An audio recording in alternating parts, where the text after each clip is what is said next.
In this video, an instructor will enroll a student into their class. When the instructor logs in, they will see the Create a Student tab along the top.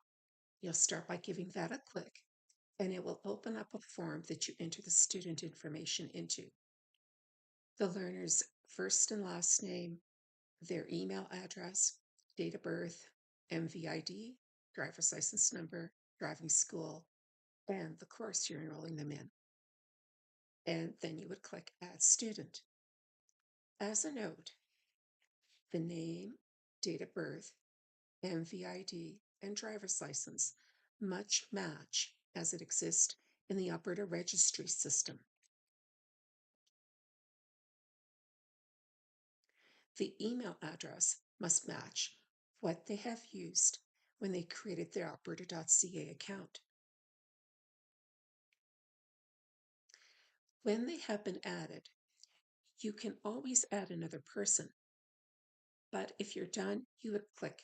If I go back, just to show you, you can click the alberta.ca logo to return to the course information.